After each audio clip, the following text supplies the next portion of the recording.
I'm Tom Baker, this is Chasing Cars, and this is the Mercedes-Benz EQA, the most affordable full electric vehicle with the three-pointed star by far.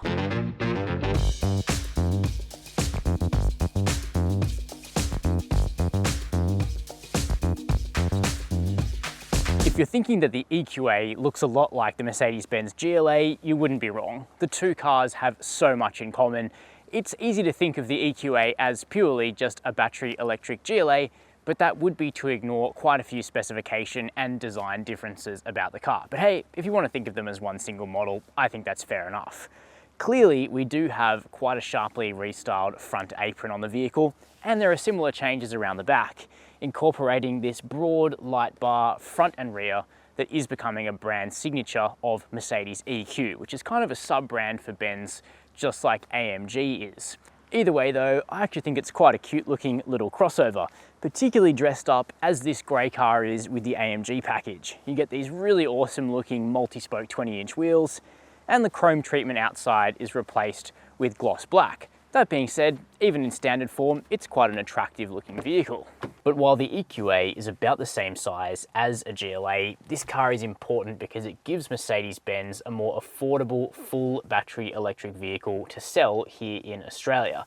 And while EVs still remain a niche choice, there are significant moves underway to make these cars more affordable and highly incentivized, particularly right here in New South Wales, where a large package of EV incentives has just been announced before the filming of this video. So the EQA350, which is the front-wheel drive launch model that starts the range off in Australia, is just over 76 grand before on-road costs. So in the GLA sort of lineup, that would sit between the all-wheel drive GLA 250 and the GLA 35 AMG. Now later on, Mercedes-Benz Australia are going to bring an EQA 350 with all-wheel drive dual motors to Australia in November or December of this year, and that will give this electric EQA a higher performance all-power model. But for now, it's the EQA 250, 408 kilometers of range WLTP, 66.5 kilowatt hour usable battery, and of course we'll talk about those fundamentals when we get the EQA out onto the road. But let's have a quick look at this interior, which is very GLA. Not that that's a bad thing, because as I said in my review of the GLA recently, this is actually one of the best cabins in the small luxury SUV segment. It's attractive to look at, it's high technology, and it's very well made, which is one of the differences to the first generation GLA, which did feel a little bit plasticky inside. Like the second gen GLA, the EQA feels better screwed together and more premium. Now this dashboard is a lot more complicated than Mercedes-Benz cars of old. There's a lot of tech. There's dual 10.25 inch screens for the MBUX infotainment system, but thankfully they work well. The central screen has touch. You can use this trackpad down between the seats or the trackpads on the steering wheel. Similarly, there's a trackpad for the driver's digital display. While setting it up does take a bit of your attention and time, once you've got the screens how you like them, they present information very clearly. They're bright and fairly simple to use. Now, really cool aviation-inspired air vents across the cabin and a really broad dashboard that incorporates this open pore sort of textured wood and lots of ambient lighting, which you can set pretty much to the color of your choice. Also nice is the stitched leather or faux leather on the dash and doors, and then Artico man-made leather down here on the seats. But it does do a pretty good impression of the real thing. And the seats themselves are pretty comfortable. One thing though is the seat base doesn't have enough under thigh adjustment for me. I do have longer legs than most, but it's something you want to try out when you test drive the car. Like a typical Mercedes, we do have electric seat controls up here on the door. 3 memory positions for both the driver and passenger is standard. Seat heating is standard as well, but you will need to pay more if you want seat cooling, which I would recommend if you are going to go for the black upholstery, although lighter beige, better for Australia, is also available. In terms of practicality, we've got wireless smartphone charging as standard, decent sized cup holders, a decent sized bin between the seats with 2 USB-C ports, and as I said, the quality of the materials and the fitment and the build is excellent. It does feel very, very nicely screwed together. So let's look at the front of the EQA. Let's check out the back. The beauty of the EQA being based on the new GLA is the packaging of the car is pretty good. Now these rear doors open fairly wide, and the Isofix points back here are exposed with no cap to lose, so fitting a couple of child seats in the back will be really simple. And of course, the extra ride height of this SUV form factor does mean that you won't have to bend over to fit those child seats. As for room in the back, it's not bad. For myself at 6 foot, headroom is absolutely fine, despite the fact we do have these dual pane sunroofs in this particular tester. Legroom behind my own driving position is good, and toe room is fair, although there is a bit of intrusion from that seat down there. As you can see though, my legs are kind of a bit around my ears, not quite, but they're not really supported by the seat scorp. That's partially because the EQA is running a big battery between the axles underneath the floor, so it does raise the floor a little bit, although we had a similar effect in the combustion GLA too. That being said, unless you're transporting adults in the back all the time, I don't think it's going to be a huge problem. As for amenities back here, we do have air vents. We've got one more USB-C port. We've got map pockets in the back of each front seat. Soft-ish materials, I would say. And we have a flip-down armrest with deployable cup holders. Plus this backrest actually folds 40-20-40, which gives you some nice flexibility. And that'll be particularly helpful when the all-wheel drive EQA350 comes along, as you'll be able to fit some skis through the center hatch while still having 4 people in the car. Speaking of practicality in the boot, that's what we're going to look at next. Here around the back of the EQA, you can see that Mercedes-Benz have actually differentiated the design quite a lot from the GLA, more than the front in my opinion. We have this cool full-width LED bar that goes across, but also small things like the number plate has been relocated to the bumper bar of the EQA. On the GLA, it sort of sits up here on the tailgate. Now, access to the boot is via the very Volkswagen style flip-up 3-pointed star. That's also where the reversing camera is to be found, and it opens up this standard power tailgate to reveal a 340 litre boot. Now that's not bad in terms of literage. Some of the space is eaten up by the charging paraphernalia in 2 different bags, but Mercedes say that they expect customers to only take the cables with them that they need, and impressively the EQA does actually come with both a 5 and an 8 metre charging cable to suit home charging and public charging. You don't have to pay extra for that stuff. Otherwise, you can see in here, I've got the big Chasing Cars suitcase and the carry-on. We had to banish the mid-size one as it didn't fit. And that's also compounded by the fact the GLA doesn't have a frunk. Unlike some electric vehicles, there isn't space for an additional carry-on bag under the bonnet. And that's partially because of the use of a combustion platform for this car. Now underneath the boot floor, there's also no spare wheel. That's where the charging infrastructure for this vehicle actually lives. But we kind of have dual finishes, a plastic one and then this pleasant chrome item here.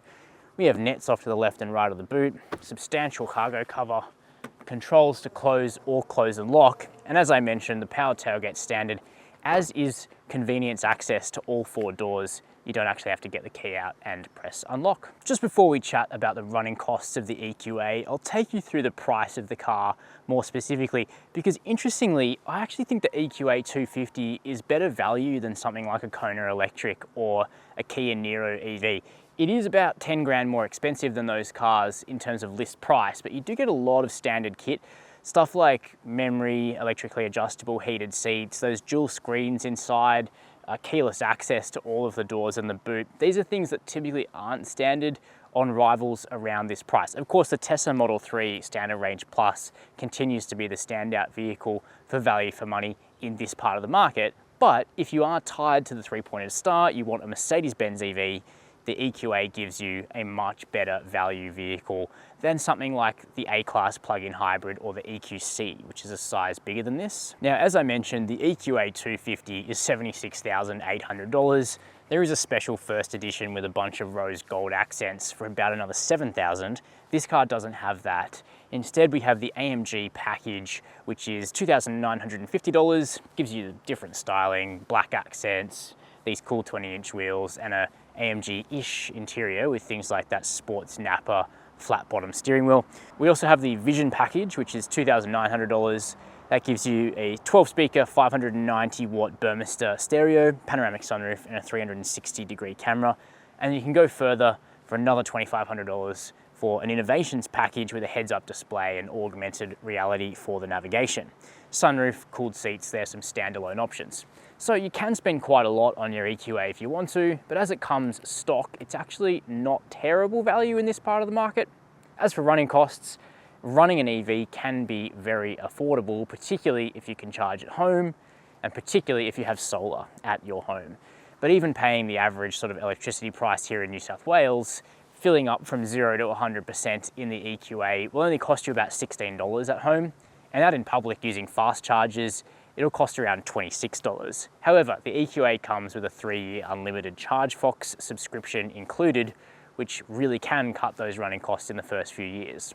The warranty on the vehicle is 5 years unlimited kilometres, and on the battery it's 8 years, 160,000 kilometres.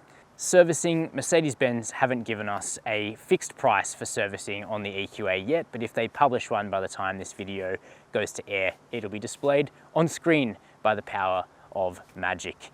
So those are the running costs of the car and a look at the price. You can let me know what you think in terms of value down below the video. Next up, let's drive. So before we get going, let's talk about another critical element for the EQA, and that's charging. The EQA can do 100 kilowatt DC fast charging, which is okay, but it is behind other EVs out there, even ones that are built on combustion platforms like the Audi e-tron. Either way though, if you find yourself a public charger that can do 100 kilowatt charging, it's going to take about 30 minutes to charge the EQA to 80%. And that charge speed is actually pretty consistent. That's an average of 93 kilowatts across that charging session. So still pretty convenient if you've got a rapid charger available at a supermarket or something like that, much like the one next to our office in Sydney. Now, the maximum AC charging that the EQA is capable of is 11 kilowatts. So at home, for example, if you have 3-phase and you put in a wall box, the best you're going to get in terms of charging speeds is 4 hours. And then just plugging it into the wall with a typical Australian 3-pin socket, it's going to take 25 hours to charge the battery to full, and that's why most owners are going to put in a wall box at home. So, with that out of the way, let's press the power button, engage the single speed gearbox, and set off in the EQA. Now, I've actually been looking forward to driving this EV because I've been quite impressed with the vehicles that Mercedes-Benz have been releasing on the MFA2 chassis that sits underneath the GLA, the GLB, the EQA, CLA, the brand's small cars basically. And I've really been wondering whether the platform can kind of stretch to the pressures that full electrification puts on a chassis, of which there are quite a number. This is a pretty heavy car. It's got a 66.5 kilowatt hour usable battery, so a bigger battery than that in terms of the gross size. And that adds 500 or 600 kilograms of weight, but it is down low between the axles. If you're gonna shove that kind of weight on a car, that's exactly where you'd want it to be. But there's no escaping that compared to a GLA 250, the EQA 250 is an absolute chonker. Now, in terms of the mechanical package that we've got here, the EQA 250 is a front-wheel drive EV. And it has a single motor, E-motor as Mercedes calls it, on the front axle. And most of the gubbins for that take up the space that the combustion engine in a GLA would use underneath the bonnet. Now that single motor produces 140 kilowatts of power and 375 newton meters of torque. So, pretty powerful. Not quite as powerful as a GLA 250, but it is torquier than that car. Although a GLA 250, which is about $7,000 cheaper, it's a 2-litre turbo petrol, it has all-wheel drive. So compared to a front-wheel drive GLA, the EQA is more like $19,000 more expensive. But it's much better equipped than a base GLA, it's much faster, and it's much more refined. So it's not actually that easy to pigeonhole the EQA 250 into the GLA lineup. And of course, the electric motor in this car behaves very differently to a combustion turbo engine that you get in the rest of the GLA lineup.